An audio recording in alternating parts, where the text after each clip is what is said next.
আরে চিঙ্কু মিঙ্কু, তোমরা দুজনে আজ একলা? মা আমাদের জন্য আমাদের ফেভারিট ফ্রুট অ্যাপল নিতে গেছে, তাই আমাদের একলা ছেড়ে গেছে এখানে। মিনু পায়রা আর বাঁদর মামা। আজ মিনু পায়রা খুব খুশি ছিল। অনেক দিনের যত্নের পর ওর ডিম ফুটে বাচ্চা বেরিয়েছে। আশেপাশের সব পশু পাখিরা এসে মিনু পায়রাকে অভিনন্দন জানায় আর বাচ্চাদের খুব ভালোবাসে। মিনু পায়রা দুজনের নাম চিঙ্কু মিঙ্কু রাখে। একদিন মিনু দুজনকে বলে, চিঙ্কু মিঙ্কু, আমি তোদের জন্য তোদের ফেভারিট আপেল আনতে যাচ্ছি। বাসা থেকে বেরোনোর একদম চেষ্টা করবি না, ঠিক আছে? ঠিক আছে মা, আমরা কোথাও যাব না। শুনে মিনু পায়রা ওখান থেকে উড়ে চলে যায়। কিছুক্ষণ পরে মন্টু বাদুরের নজর ওদের উপর যায়। আরে চিঙ্কু মিঙ্কু, তোমরা দুজনে আজ একলা? মা আমাদের জন্য আমাদের ফেভারিট ফ্রুট অ্যাপল নিতে গেছে, তাই আমাদের একলা ছেড়ে গেছে এখানে। ও, মনে হয় মিনু পায়রা এটাই জানে না যে গোল্ডি ফিরে এসেছে। বাদর মামা, এই গোল্ডিটাকে?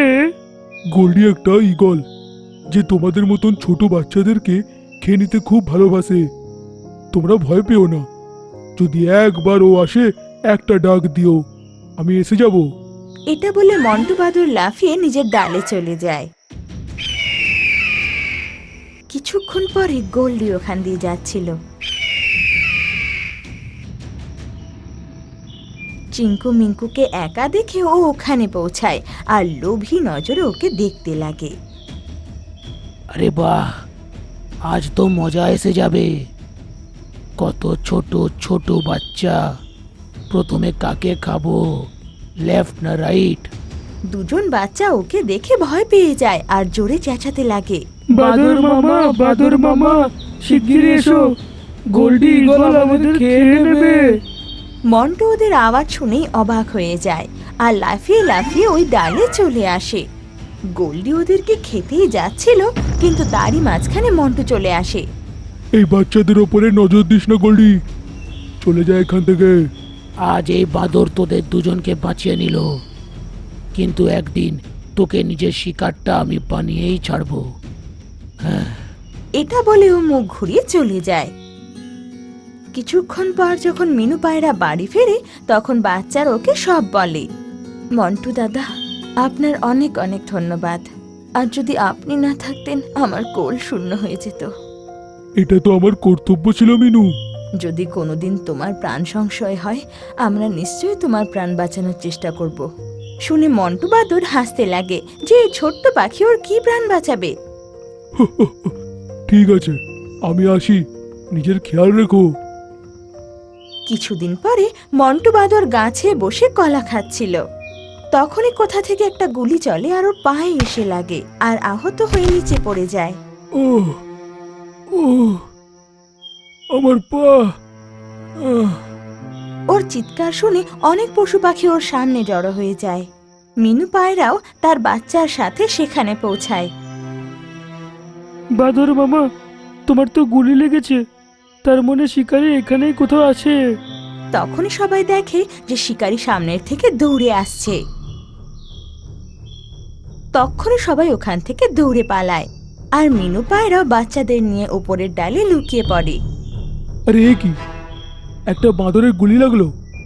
ঠিক আছে, একে সার্কাস টিমকে বিক্রি করে দেবো। ও মন্টুর গলায় একটা রশি বাঁধে আর পায়ে মরম পট্টি করে দেয় আর একটা লাঠির সাথে বেঁধে দেয়। মন্টু আহত ছিল বলে নিজেকে বাঁচাতেও পারে না। যাই একটু কিছু বানিয়ে নি। এদিকে মিনু পায়রা আর ওর বাচ্চারা গাছের ওপর বসে দেখতে লাগে। একবার মন্টু বাদর আমাদের প্রাণ বাঁচিয়েছিল, এবার আমাদের সময়। কিন্তু কি করে ওনাকে বাঁচাবো আমরা? আমার তো খুব ভয় করছে, যদি আমরা বাদর মামাকে বাঁচাতে না পারি, তাহলে কে জানে শিকারি ওকে শহরে নিয়ে গিয়ে ওর সাথে কি করবে। হ্যাঁ, জঙ্গলের আবহাওয়ায় মাছ পুড়িয়ে খাওয়ার মজাটাই আলাদা। এটা বলেও বক্স থেকে মাছ বের করে আগুনের ওপর সেকার জন্য দিয়ে দেয়। একটা বুদ্ধি এসছে বাচ্চারা, মন দিয়ে শোন। শিগগিরই গিয়ে তোরা র্যাঞ্চো গন্ডারকে ডেকে আন আর আমি ভুরি বিল্লিকে ডেকে আনি। এটা ঠিক করে তিনজনেই চলে যায়। বাচ্চারা র্যাঞ্চো গন্ডারের সঙ্গে দেখা করে সব কথা জানায় আর নিজের সাথে আসতে মানিয়ে নেয়। অন্যদিকে মিনু পায়রা ভুড়ি বিল্লির কাছে পৌঁছে যায়। দেখো ভুড়ি, আজ যদি তুমি আমাকে সাহায্য করো তাহলে তোমার সব থেকে প্রিয় খাবার মাছ খেতে পারবে। কি বললে? মাছ? কোথায় মাছ? বলো তাড়াতাড়ি। আমার সাথে এসো, মাছ পাবে একদম সেকা। শুনে ভুড়ি বিল্লির মুখে জল চলে আসে আর তখনই ও রওনা হয়। এদিকে চিঙ্কু মিঙ্কু র্যাঞ্চো গন্ডারকে নিয়ে আর ওদিকে মিনু পায়রা ভুড়ি বিল্লিকে নিয়ে সেই জায়গায় উপস্থিত হয়। আরে, আমি তো সহ্য করতে পারছি না, আমার নাকে মাছ সেকার গন্ধ আসছে। এখন তোমার অপেক্ষা শেষ ভুড়ি, এখন মাছটার উপর ঝাপটা মেরে গুহার দিকে দৌড়াও। শিকারি তোমার পেছন পেছন গেলে আমরা এখানে মন্টু বান্দরকে ছাড়িয়ে নেব। ঠিক আছে বলে সঙ্গে সঙ্গে ভুড়ি বিল্লি দৌড়ে দৌড়ে শিকারির সামনে যায় আর মাছটাকে মুখে ধরে গুহার দিকে দৌড়ায়। তোর এত সাহস, দাঁড়া। এটা বলে ওর পেছনে দৌড়াতে লাগে। তখনই বাকি জানোয়াররা মন্টুর কাছে পৌঁছায়। র্যাঞ্চো গন্ডার নিচের শিংটাকে সেই গাঁঠে ঢুকিয়ে ওকে বের করার চেষ্টা করে। লাঠিটা খুব মোটাই ছিল, কিন্তু র্যাঞ্চো গন্ডার তার সর্বশক্তি লাগিয়ে ওকে উপড়ে ফেলে। র্যাঞ্চো, ওকে শিগগিরই তোমার পিঠে বসিয়ে নাও। র্যাঞ্চো মন্টুকে নিজের পিঠে বসিয়ে নেয় আর সব জানোয়ার ওখান থেকে পালিয়ে যায়। এদিকে শিকারি গুহা অবধি বিড়ালের পেছন করে আর গিয়ে থেমে যায়। গুহার ভেতরে বড় জানোয়ার হতে পারে, ভেতরে যাব না আমি। এটা ভেবেও নিজের টেন্টের দিকে রওনা হয়। বাহ, আজ তো দারুণ মজা হবে। ভুড়ি আনন্দে সেই মাছ খেতে লাগে। তোমায় অসংখ্য ধন্যবাদ মিনু পায়রা, তোমার জন্য আজ আমার প্রাণ বেঁচেছে, না হলে আমি একলা ওর মোকাবিলা তো করতেই পারতাম না। আমি তো আগেই বলেছিলাম মন্টু দাদা, সুযোগ পেলে আমি এই ধার নিশ্চয়ই চুকাবো। তারপর সব পশু পাখিরা ওখান থেকে ঝিলের ধারে যায় আর সবাই মিলে খুব আনন্দ করতে লাগে। শিকারি যখন এদিকে টেন্টে পৌঁছায়, বাঁদরকে গায়েব দেখে আশ্চর্য হয়ে যায়। হ্যাঁ, জঙ্গলি জানোয়াররা মিলে আমায় বোকা বানিয়ে দিল। হ্যাঁ, আমি তোমায় মেরে তোমার সব শক্তি কেড়ে নেব আর আমি শক্তিশালী হয়ে যাব, তারপর জঙ্গলে রাজত্ব করব। এই গল্পটা হলো কেদারনাথ জঙ্গলের, যেখানে অনেক রকমের পশু পাখি নিজের জীবন যাপন করত। ওইখানে এক বিশাল গাছে সুরিলি পাখি আর ওর বাকি সাথীরাও থাকত। সুরিলি পাখি অনেক মিষ্টি ভাষায় গান গাইতো,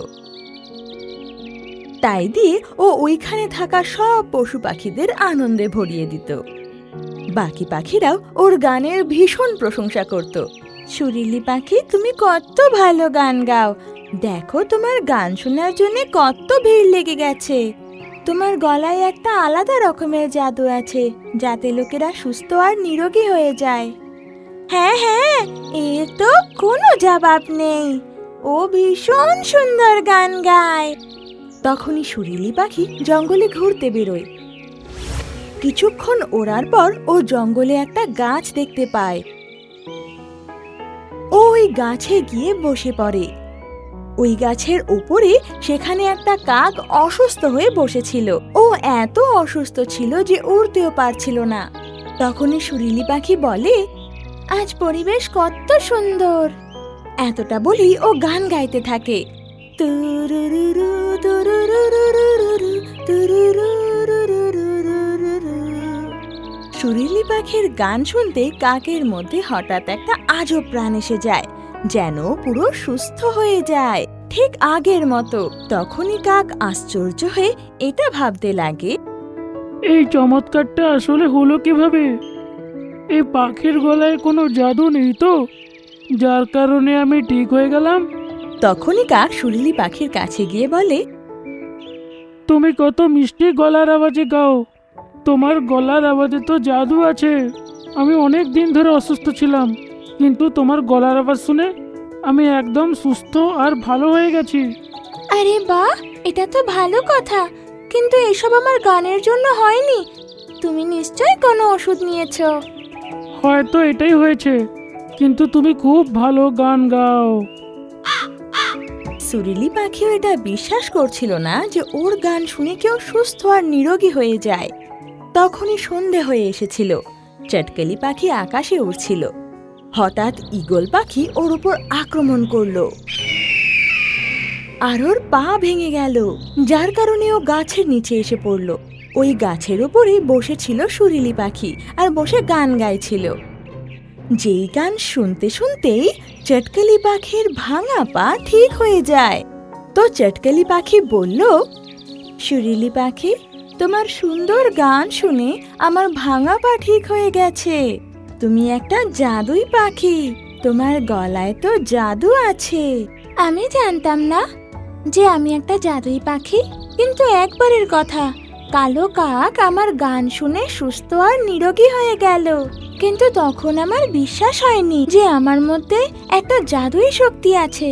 হ্যাঁ, তোমার মধ্যে একটা জাদুই শক্তি আছে, যা দিয়ে তুমি কাউকে সুস্থ আর নিরোগী করে তুলতে পারো।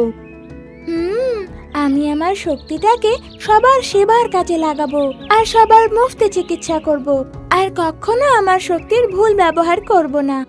জঙ্গলে কিছু এমন জানোয়ারও ছিল যে সুরিলি পাখিকে পছন্দ করত না। দুষ্টু বাঁদর সুরিলি পাখির সব থেকে বড় শত্রু ছিল। তখনই হঠাৎ করে একদিন দুষ্টু বাঁদর অসুস্থ হয়ে পড়ে। তো দুষ্টু বাঁদর সুরিলি পাখিকে বলে, শুনেছি নাকি তুমি সবাইকে সুস্থ করে দাও। হ্যাঁ, নিজের গান গেয়ে আমাকেও তাহলে একটু গান গেয়ে সুস্থ করে দাও। আমি তোমার রোগ এখনই ঠিক করে দিচ্ছি। যেই সুরিলি পাখি গান গাইতে থাকে, অমনি দুষ্টু বাঁদর ওকে নিজের হাতে ধরে ফেলে। তুমি আমাকে নিজের হাতে কেন ধরে ফেললে? ছাড়ো আমাকে। আমি তোমায় মেরে তোমার সব শক্তি কেড়ে নেব, আর আমি শক্তিশালী হয়ে যাব, তারপর জঙ্গলে রাজত্ব করব।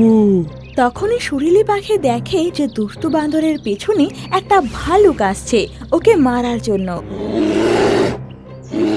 তোমার পেছনে ভালুক আসছে তোমাকে মারার জন্য। তুমি পাশের জঙ্গলে গিয়ে লুকিয়ে পড়ো, না হলে তোমাকে ও মেরে ফেলবে। এইভাবে সুরিলি পাখি দুষ্টু বাঁদরের প্রাণ বাঁচায়। তুমি কত ভালো! আমি তোমাকে মারতে চাইছিলাম, আর তুমি আমারই প্রাণ বাঁচালে। আমি জানি যে তুমি আমাকে ঘেন্না করো, কিন্তু আমার জন্য তো সবাই সমান। আমি সবার সাহায্য করি, সবার রোগ ঠিক করে দিই, আর এটাই আমার প্রথম কর্তব্য। সুরিলি পাখি, এখন আমার মনে তোমার জন্য অনেক সম্মান বাড়লো। তুমি আমার প্রাণ বাঁচিয়েছো আর আমার চিকিৎসা করলে। তুমি কি আমার বন্ধু হবে? নিশ্চয়ই, আমি তোমার বন্ধু নিশ্চয়ই হব। এটা তো আমার জন্য সৌভাগ্যের ব্যাপার। তারপর সুরিলি পাখি আর দুষ্টু বাঁদর গভীর বন্ধু হয়ে যায়। এই গল্প থেকে আমরা এটা শিক্ষা পাই যে যদি কেউ আমাদের সাথে যতই খারাপ করুক না কেন, তার মানে এটা নয় যে আমাদেরও ওদের সাথে ততটাই খারাপ করতে হবে।